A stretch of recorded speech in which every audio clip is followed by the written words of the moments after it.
Sí, buenas noches. Es un alto privilegio estar, como de costumbre, cada lunes y miércoles con cada uno de ustedes impartiendo estos estudios. Gracias a Dios por esta bendición. Amén.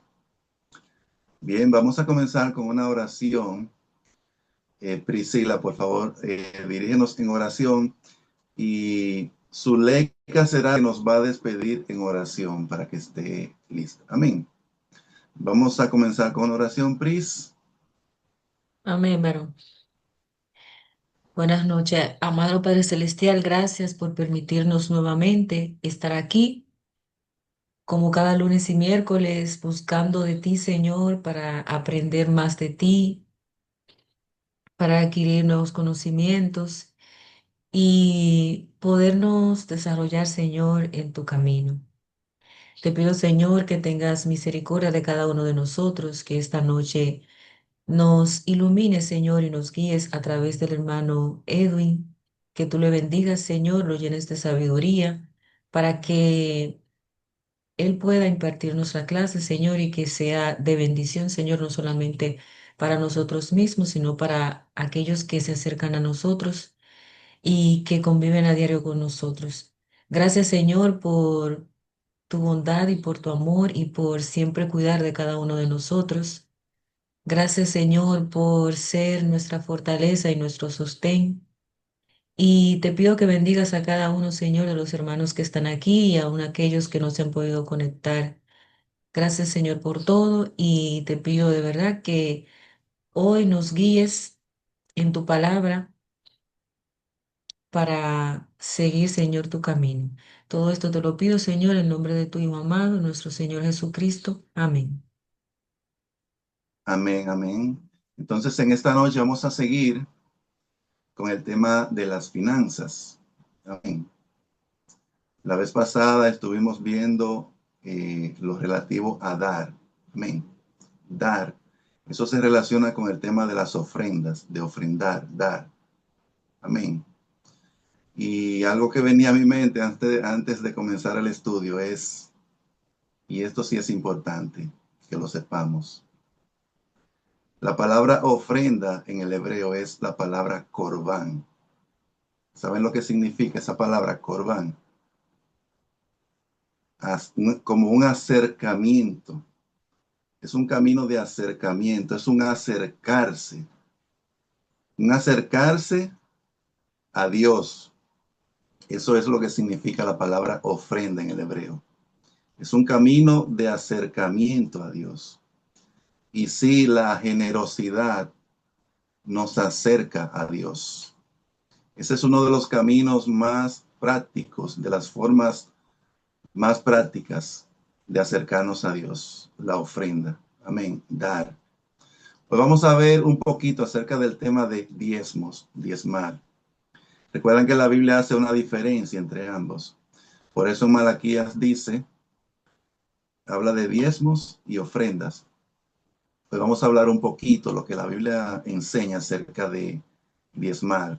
Vamos a Mateo 23, versículo 23, porque algunos enseñan que el diezmo no es neotestamentario. Yo recuerdo un pastor bautista, con quien yo compartí un tiempo. Él decía que si en el Nuevo Testamento no hay que diezmar, eso significa que hay que dar algo superior todavía al diezmo. Porque las bendiciones neotestamentarias son superiores y las exigencias del Nuevo Testamento son mayores, son superiores a las del Antiguo Testamento. Amén. Todo es mayor ahora. Amén. Cristo dice en Mateo 23, ay de vosotros, escribas y fariseos hipócritas, porque diezmáis la menta y el eneldo y el comino, y dejáis lo más importante de la ley, la justicia, la misericordia y la fe. Escuchen lo que dice. Esto ¿A qué se refiere esto cuando él dice esto? Ahí se está refiriendo él a la justicia, a la misericordia y a la fe. Amén. Dice, esto era necesario hacer, o sea, la justicia de la ley, pero dice, sin dejar de hacer aquello. ¿Qué es aquello? El tema de diezmar. Ellos diezmaban. Cristo le está diciendo, ustedes deben seguir diezmando, pero deben cumplir la justicia de la ley, que es la justicia, la misericordia y la fe. Amén. Seguir esas tres cosas. Amén. Vamos a ver las bendiciones de diezmar. Pris, vas a leer Deuteronomio 14, 22 y 23. Estos pasajes los leímos en un estudio, pero es importante repasarlo. Yo mismo, que tengo muchos años ya leyendo, estudiando la Biblia, vivo repasando continuamente. Amén. Entonces, yo les animo siempre a que lean y repasen, estudien la Biblia. Deuteronomio 14, 22 y 23, y Zuleika va a leer Isaías 11, 2. Amén. Puede comenzar, Pris. Dice así. Indefectiblemente diezmarás todo el producto del grano que rindiere tu campo cada año, y comerás delante de Jehová tu Dios en el lugar que él escogiere para poner allí su nombre. El diezmo de tu grano, de tu vino y de tu aceite, y las primicias de tus manadas y de tus ganados, para que aprendas a temer a Jehová tu Dios todos los días. Entonces, aquí el Señor dice, indefectiblemente diezmarás. O sea, es algo que debemos cumplirlo a cabalidad. Es un mandato de Dios. Amén. Y eso trae bendiciones mayores. Es más lo que recibimos cuando hacemos eso que lo que estamos dando. Amén. Pero lo más importante en este versículo es que cuando nosotros damos diezmos, aquí dice que se produce algo en nosotros. Dice para que aprendas a temer a Jehová tu Dios todos los días. Entonces el diezmo es una clave para que aprendamos a temer al Señor. Amén. Si hay algo muy importante en el cristiano es el temor de Jehová. Debemos aprender a temer al Señor. Y hemos enseñado lo que Proverbio nos dice acerca de qué es temer a Dios. Amén.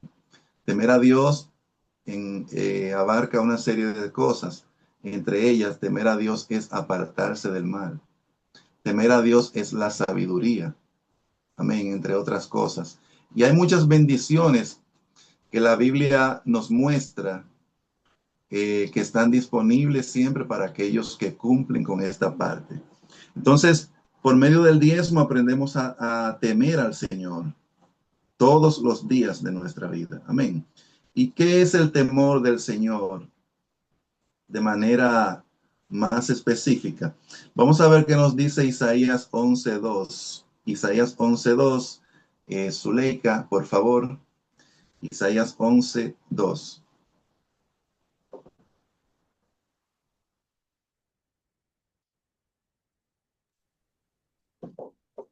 Y reposará sobre él el espíritu de Jehová, espíritu de sabiduría y de inteligencia, espíritu de consejo y de poder, espíritu de conocimiento y de temor de Jehová. ¿Qué es el temor de Jehová según este pasaje? El temor de Jehová es uno de los 7 espíritus de Jehová. Amén. O sea, el temor de Jehová es una unción. El temor de Jehová es la misma presencia de Dios. Y esa presencia cuando está en nosotros nos aparta del mal e inclina nuestros corazones a seguir el bien, la bondad, el amor de Dios. Amén. Eso es lo que hace el temor del Señor. Amén. Esa unción de Dios, esa presencia de Dios. Amén. Entonces de ahí la importancia del tema de diezmar, porque por medio del diezmo aprendemos a temer al Señor. Dios nos da ese espíritu de temor, que es una de las unciones de Él. Amén. De su presencia. Es uno de los 7 espíritus de Dios. Si nosotros seguimos estos consejos que hemos dado desde que comenzamos a estudiar las escrituras, Vamos a ser cristianos diferentes. No solamente seremos diferentes al mundo, que lo somos, sino también diferentes a los demás creyentes. Vamos a ser diferentes. Amén. Vamos a ser un pueblo diferente, aún diferente a los demás cristianos. Amén. Si seguimos todos estos consejos que Dios nos da en su palabra. Amén. Vamos a Malaquías 3:10. Vamos a ver algunas bendiciones del tema de dar diezmos. Malaquías 3:10, Priscila, si pudiera leerlo. Dice así, varón. Va a leer Malaquías 3:11. Dice así. Solamente 3:10. Ok. Traed todos los diezmos al alfolí, y haya alimento en mi casa, y probadme ahora en esto, dice Jehová de los ejércitos. Si no, os abriré las ventanas de los cielos, y derramaré sobre vosotros bendición hasta que sobreabunde. Amén. Vean qué promesa. Dios promete derramar bendiciones hasta que sobreabunde sobre aquellos que son fieles en esta área. Amén. En esta área de dar. Amén. Como nosotros lo enseñamos, es diferente a como lo enseñan una serie de pastores, si se pueden llamar así. Porque ustedes saben que hay muchas iglesias, muchos pastores, que lo que buscan de las ovejas es la lana, la leche.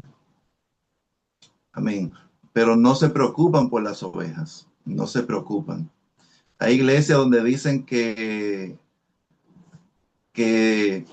cuando damos, o sea, motivan a la iglesia a que den, a que hagan pactos según ellos, pacto para recibir jipeta, para recibir casa y un sinnúmero de cosas, cosas que son mentiras. La bendición de Dios principalmente, y es a la que debemos aspirar, es la bendición divina. Amén. Debemos aspirar a lo divino, a Dios mismo, como hemos enseñado, no a las cosas de Dios, sino a Dios mismo, a tener su presencia de manera real en nosotros. Esa es la bendición real a la que todos nosotros debemos aspirar. Amén. Y Dios es fiel, Dios nos da añadiduras también. Amén. Él nos da añadiduras. Si ahora mismo el Señor me dijera, y le aseguro que yo lo hiciera, si el Señor me dijera, te voy a dar una palabra de los cielos, porque tú me des, por ejemplo, todo lo que tengo, yo me atrevería a darlo.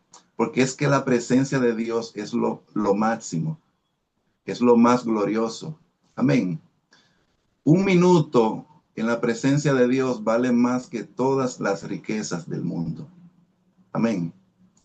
Dios es lo mejor de lo mejor. Amén. Él es la excelencia.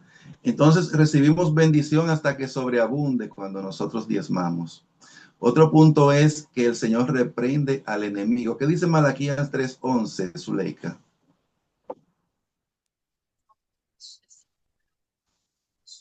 Reprenderé también por vosotros al devorador, y no os destruirá el fruto de la tierra, ni vuestra vid en el campo será estéril, dice Jehová de los ejércitos. Entonces Dios promete reprender al enemigo si diezmamos. Hay muchos cristianos que no tienen la victoria sobre el enemigo y es porque no son fieles en la finanza. Dios promete a aquellos que son fieles en esta área, dice, reprenderé al enemigo, al devorador, por ustedes. Amén. Y no os destruirá, no os hará daño. Amén. Otro punto es el que vemos en Malaquías 3:12. Si pudiera leerlo, Zuleika, de nuevo. Malaquías 3:12. Y todas las naciones os dirán bienaventurados, porque seréis tierra deseable, dice Jehová de los ejércitos. Yo escuché la voz del Señor hace muchos años. Creo que fue como en 1998, 99. Yo escuché esa voz que me dijo Malaquías 3:12. Malaquías 3:12. Yo no recordaba ese texto. Cuando fui, me encontré con esa sorpresa. Y todas las naciones os dirán bienaventurados. Pero hay algo que yo no me había dado cuenta, y es que el contexto está hablando de aquellos que dan diezmos y ofrendas. A esos que son fieles en esa área, Dios dice, todas las naciones os dirán bienaventurados. Seremos bienaventurados, seremos supremamente bendecidos, como es el significado griego de esa palabra. Amén. Si somos fieles en esa área, seremos supremamente bendecidos. Amén. Ay, Seremos Dios prósperos. mío, pero Grimeldi, qué bonito. Seremos supremamente bendecidos. Amén. Vamos a Génesis 14, 18 al 20 y luego ahí mismo Génesis 15, 1. Vamos a ver algo muy importante que Dios le dijo a Abraham en un contexto específico. Génesis 14, 18 al 20, Priscila, y también lee el 15, 1. Amén. Aquí está, varón. Sí. Entonces Melquisedec, rey de Salem y sacerdote del Dios Altísimo, sacó pan y vino y le bendijo diciendo, rey de Salem, le bendijo diciendo, perdón, bendito sea Abraham, Abraham del Dios Altísimo, creador de los cielos y de la tierra, y bendito sea el Dios Altísimo que entregó tus enemigos en tus manos y le dio a Abraham los diezmos de todo. 15, Del, 1. dígame, del 18 al 20 me dijo.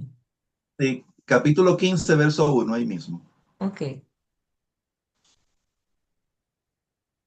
Después de estas cosas vino la palabra de Jehová a Abraham en visión, diciendo, no temas, Abraham, yo soy tu escudo, y tu galardón será sobremanera grande. Miren, el Señor va a restaurar todas las cosas. Todas las cosas. Y una de esas cosas que Dios va a restaurar es los patriarcas. Hay muchos que tienen llamamientos patriarcales en estos últimos días. Amén. Yo recuerdo que el Señor me habló de eso cuando estaba donde el hermano Eugenio. Me dijo que no me afanara por ciertas cosas en las cuales estábamos muy afanados. De verdad que sí. Porque el Señor va a restaurar los patriarcas. Entonces, hay muchos que tienen ese llamamiento y una característica de los patriarcas, también lo vemos en Jacob, es que ellos daban diezmos. Aquí dice que Abraham dio los diezmos de todo lo que tenía en absoluto. Y Abraham era un hombre riquísimo. Eso significa que ese diezmo que Abraham dio fue un diezmo grande. Amén. Pero hay algo muy importante que vemos aquí en el contexto de Abraham dar diezmos a Melquisedec. Y es lo que leímos en Génesis 15:1. Dice, después de estas cosas, vino la palabra de Jehová a Abraham en visión, diciendo, no temas, Abraham, yo soy tu escudo, y tu galardón será sobremanera grande. Fíjense lo que Dios le dice. Dice, después de estas cosas. ¿A qué se está refiriendo ahí cuando dice después de estas cosas? Después que Abraham dio los diezmos a Melquisedec. Después de esas cosas, el Señor se aparece a Abraham en visión y le dice, no temas, Abraham, yo soy tu escudo. Yo soy tu escudo y tu galardón será sobremanera grande. Tu escudo. Dios mismo llega a ser nuestro escudo cuando nosotros somos fieles en esa área. Él es nuestro escudo. El enemigo no puede hacernos nada en absoluto. Como lo vimos en Malaquía, Dios reprende al devorador cuando somos fieles en esa área. Amén. Y Dios es nuestro escudo. Ningún dardo, ninguna malicia espiritual puede hacernos daño cuando somos fieles en esa área, porque Dios mismo es nuestro escudo. Amén. Él nos protege. Recuerden lo que dice Isaías 54. Dice, ninguna arma forjada contra ti prosperará. Ninguna arma forjada va a prosperar contra nosotros, porque Dios es nuestro escudo. Amén. Él es quien nos defiende. Él es quien nos protege. Él es quien nos guarda del mal. Amén. Entonces, es muy importante este tema de diezmar. Amén. Fíjense lo que dice Eclesiastés 7:12. Eclesiastés 7:12. Priscila o Zuleika pueden leerlo, la que lo tenga primero.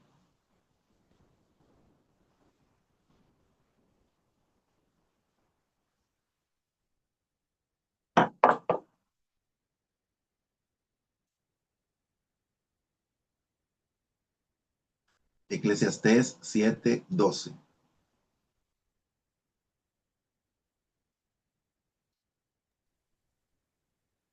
Porque escudo es la ciencia y escudo es el dinero, mas la sabiduría excede en que da vida a sus poseedores. Entonces aquí dice algo muy importante del dinero. ¿Podría repetirlo, Zuleika? Dice algo muy importante del dinero. Eclesiastés 7:12. Dice así, porque escudo es la ciencia y escudo es el dinero, mas la sabiduría excede en que da vida a sus poseedores. Entonces, escudo es la ciencia, o sea, el conocimiento, lo que estamos adquiriendo nosotros aquí. Estamos adquiriendo conocimiento. Es sumamente importante el conocimiento. Ustedes recuerdan que la Biblia dice, mi pueblo perece por falta de conocimiento. El conocimiento evita que nosotros perezcamos. Amén. De ahí la importancia de conocer al Señor y su palabra. Pero ahí dice otra cosa, dice que escudo es el dinero. El dinero puede llegar a ser un escudo para nosotros. ¿Cómo? Lo que vemos ahí en Génesis 14 y 15. Después que Abraham dio los diezmos, Dios le dice, yo soy tu escudo. Eso que Abraham dio trajo como consecuencia que Dios le diera esa palabra, yo soy tu escudo. Amén. Y eso es lo que vemos también en Malaquías, como lo leímos. La Biblia dice que Dios reprende al enemigo, al devorador, y no puede hacernos daño. Amén. Entonces es sumamente importante el tema de dar, de diezmar. Vamos a Proverbios 11:25. Proverbios 11:25. Proverbios 11:25.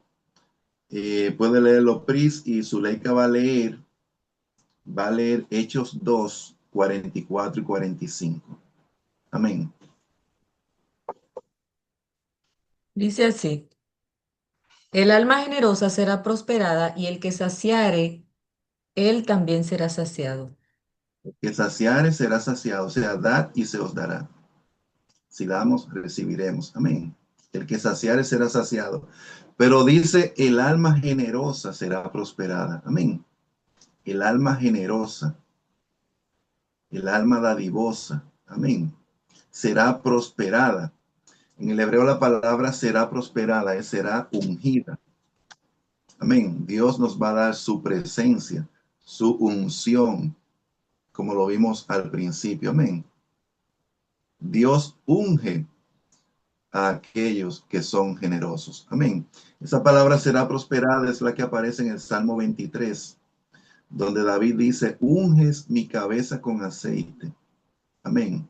Está hablando de que aquellos que sean generosos, que son generosos, serán ungidos. Todo es cuestión de tiempo, tarde o temprano el Señor nos va a dar esa unción. Amén. Si somos fieles en esta área. Amén. Vamos a ver lo que dice Hechos 2:44 y 45. Si usted tiene Hechos su... 2. Sí. Priscila, tú vas a leer Hechos 4:33 al 37. Puede leer, Zule. Todos los que habían creído estaban juntos y tenían en común todas las cosas, y vendían sus propiedades y sus bienes, y los repartían a todos según la necesidad de cada uno. Ahí vemos que la iglesia primitiva era una iglesia que practicaba la generosidad. Amén. Era una iglesia dadivosa, una iglesia que daba con liberalidad. Como dice Romanos 12, el que reparte con liberalidad. Así era la iglesia primitiva y así será la iglesia del fin, solo que con mayor gloria. Amén. La iglesia del fin será aún más generosa que la iglesia primitiva. Amén. Porque su gloria será mayor en estos últimos días. Vamos a Hechos 4, 32 al 37, Pris, para que veamos nuevamente lo que hacía la iglesia en el principio. Dice así.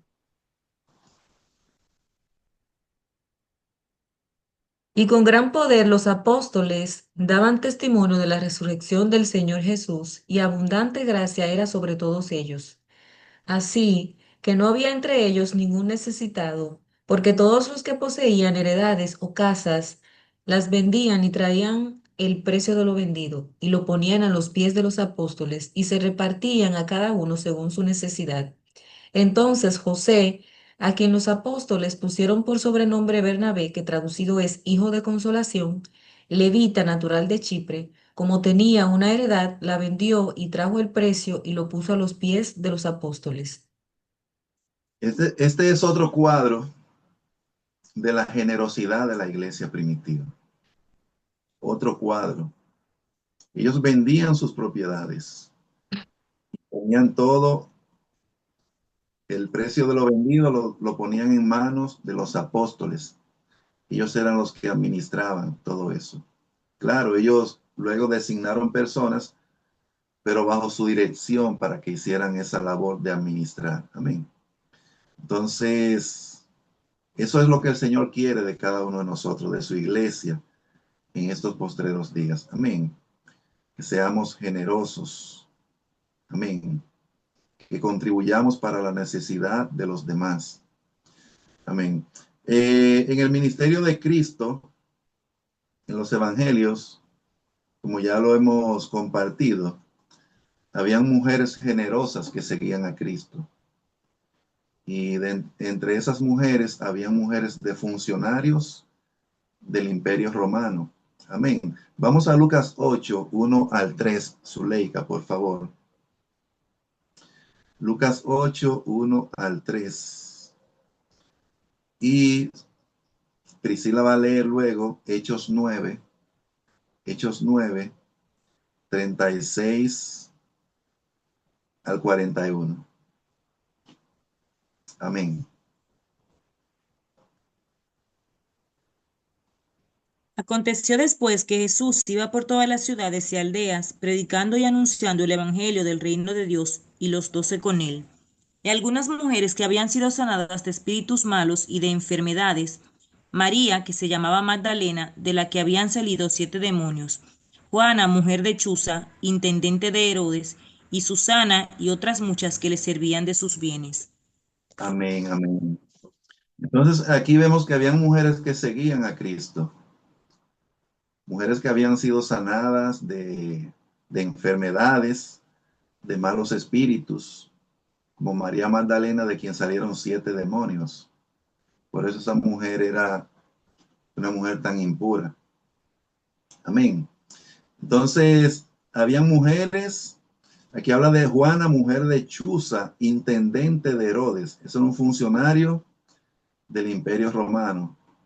Amén. Dice, y Susana y otras muchas que le servían de sus bienes. Estas mujeres servían a Cristo con sus bienes. Ellas eran parte de aquellos que sustentaban el ministerio de Jesús. Amén. Ellas sustentaban al Señor. Amén. La obra de Dios siempre va a requerir de finanzas, siempre, siempre para su expansión, siempre. Amén. Yo recuerdo que el Señor dijo, yo recuerdo una vigilia que nosotros estuvimos en el año 2008, 2009. El Señor nos dijo que Él va a levantar en estos últimos días a hombres ricos ¿Saben para qué? Para que sustenten la obra de Dios. Dios va a hacer eso en estos últimos días. Él va a levantar a hombres ricos. Imagínense ustedes, es algo que yo he imaginado. Algo que yo he imaginado con relación a eso. Y es que hay muchos hombres ricos en todo el planeta, millones de hombres ricos, que tienen, por ejemplo, hijos con enfermedades terribles. Quizás enfermedades de nacimiento, pero enfermedades incurables. ¿Qué no haría un hombre rico si un hombre de esos ungidos de Dios, de esos hombres que Dios va a ungir en estos últimos días, en el Espíritu Santo y en el poder de lo alto? Imagínense ustedes que un hombre de esos ungidos vaya y le sane un hijo a un hombre rico. ¿Qué no haría ese hombre rico por la obra de Dios? Ese hombre rico pondría toda su riqueza a disposición de Dios. De eso yo estoy seguro. O imagínense, por ejemplo, que estén velando un ser querido de un hombre rico, de una funeraria, y que llegue un hombre de eso y lo levante de entre los muertos a esa persona. Ese hombre rico haría cualquier cosa por el reino de Dios. No solamente creería en Jesús, sino que pondría todo a disposición de Dios, del reino. Entonces, así va a ser en estos últimos días. Amén. La obra que Dios va a hacer en estos tiempos va a ser una obra muy grande. Es la obra más grande de todos los tiempos. Lo que viene es lo que todos los hombres de Dios, de todas las edades, de todas las generaciones, todos esos hombres de Dios anhelaron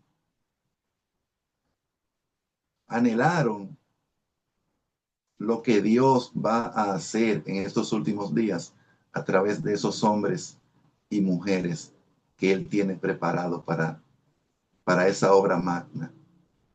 Amén. Eso es lo más glorioso que está reservado. Eso es algo que la Biblia lo revela claramente. Amén. Cristo dijo algo que no se ha cumplido en nadie. Cristo dijo, de cierto os digo, el que en mí cree, las obras que yo hago, Él las hará también. Y aún mayores hará.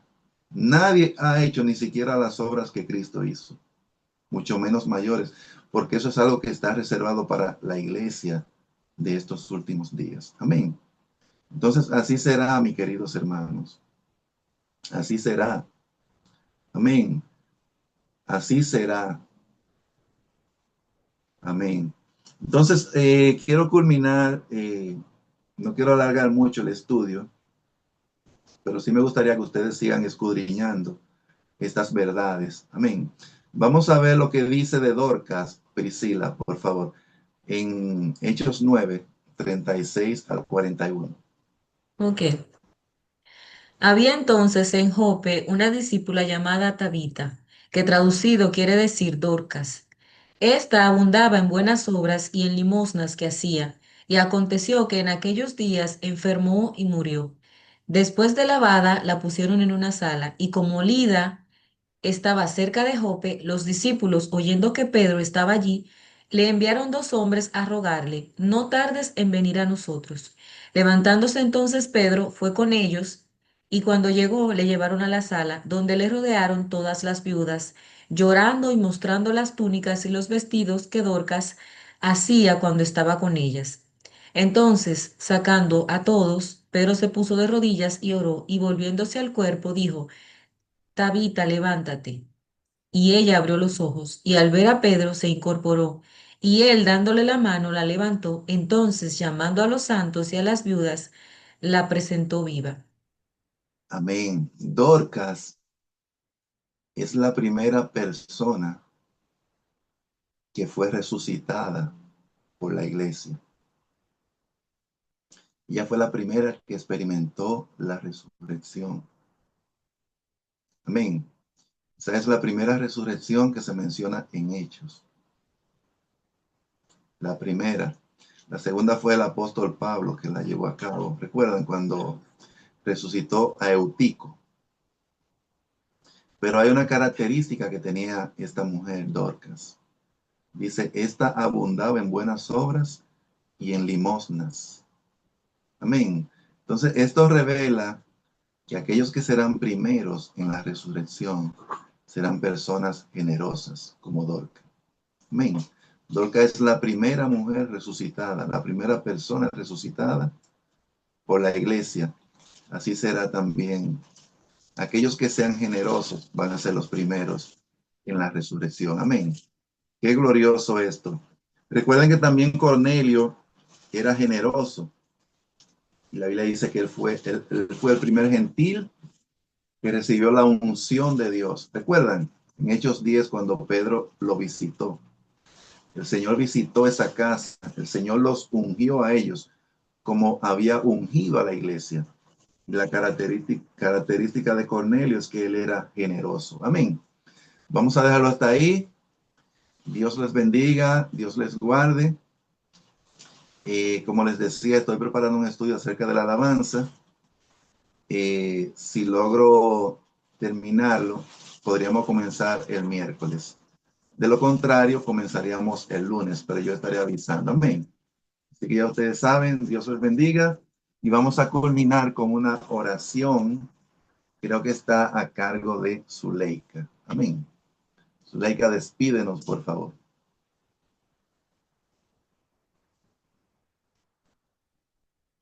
Padre Celestial, te damos gracias en este momento por la oportunidad de estar una vez más en tu presencia, Señor, tratando de nutrirnos con tu palabra, Señor, dejando que nuestros corazones escuchen, Padre, puedan sembrar en cada uno de ellos tu mensaje. Ayúdanos, Señor, a perfeccionarnos, a entregarte lo que nos corresponde, Señor, porque tú nos diste primero.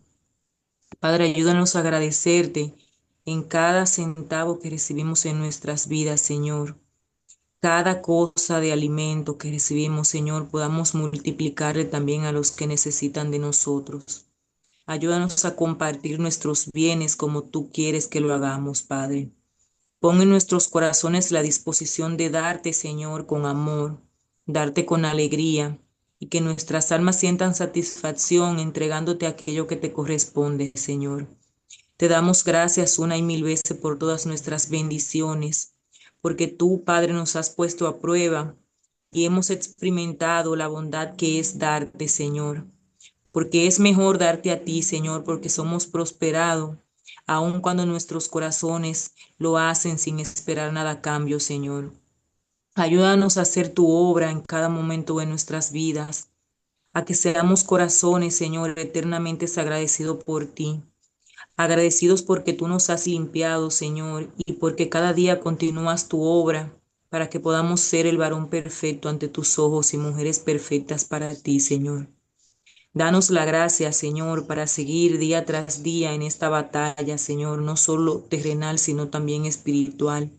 Ayúdanos a ganar nuestra guerra para ti, Señor, a ganar nuestras familias, a que cada familiar nuestro se una también a nuestra causa, Señor, de buscarte y estar en tu presencia, Padre. Te lo pedimos en el nombre de Jesús, nuestro Señor. Amén. Amén, amén, amén. Qué maravilloso es nuestro Dios. Amén. Recuerden que la palabra ofrenda es corbán, es un camino de acercamiento. David dijo algo muy importante con relación al tema de dar, y es que nosotros le damos al Señor es de lo que él mismo, de lo que hemos recibido de él. Eso está en Primera de Crónicas 29. Amén. Dios les bendiga, Dios les guarde y pasen buenas noches. Amén. Amén. Buenas Feliz noches, noche para todos. bendiciones. Bendiciones.